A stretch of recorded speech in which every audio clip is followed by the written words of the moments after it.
কোথায় যাচ্ছ বৌমা? রান্না করতে যাচ্ছি মা। আমি তো আছি, রান্না আমি করে নিব। এই অবস্থা তোমার কোনো কাজ করতে হবে না আর। গোসল করে তোমার কাপড় চোপড়গুলো গোসলখানায় রেখে দিব, আমি ধুয়ে দিব। এই অবস্থায় তুমি একদম নিচে বসে কাপড় ধুতে যাবা না। আচ্ছা মা। মা, ওকে এত মাথায় তুলো না, পরে কিন্তু কিছুই করতে চাইবে না। তুই বেশি বুঝিস না, এই সময়টা সবচেয়ে কঠিন।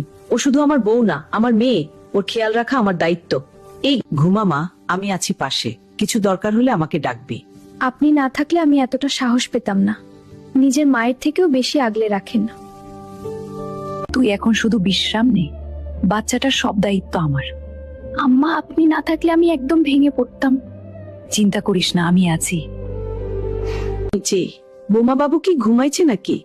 হ্যাঁ মা, বাবুকে এইমাত্র ঘুম পাড়ায় আসলাম। আপনার একা কাজ করতে তো কষ্ট হচ্ছে তাই না? তাই চলে আসলাম হাতে হাতে আপনাকে সাহায্য করতে।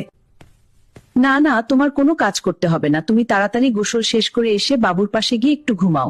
ও তো সারা রাত তোমাকে ঘুমাতে দেয় না, আমি এদিকে সব করে নেব। বৌমা, আমি তো বিছানায় নষ্ট করে ফেলেছি, তুমি আমার রাগ করবো না। এখন তো সবকিছুতেই তোর উপর ভরসা করতে হয় জালা। এভাবে বলবেন না, আপনি তো সবসময় আমার শক্তি ছিলেন, এখন আমার পালা খায়। আপনি অসুস্থ মানুষ, বিছানা না হয় একটু নষ্ট করে ফেলেছেন, তাতে কি হয়েছে? বিছানা চলেন, আগে আপনাকে গোসল করিয়ে দিই, তারপরে বিছানা পরিষ্কার করে দাও। বরং আমাকে এত সুন্দর করে পরিষ্কার করে দাও। ভাগ্য করে আমি তোমার মতো একটা বৌমা পেয়েছি। বিছানা সারাদিনে কতবার যে নোংরা করি, তাও তুমি একবারও রাগ করো না, বরং আমাকে এত সুন্দর করে পরিষ্কার করে দাওছি। বিয়ের পর থেকে গর্ভাবস্থা পর্যন্ত আপনি আমাকে যা যা দিয়েছেন তার দ্বিগুণ আমি আপনাকে ফেরত দেওয়ার চেষ্টা করছি মা।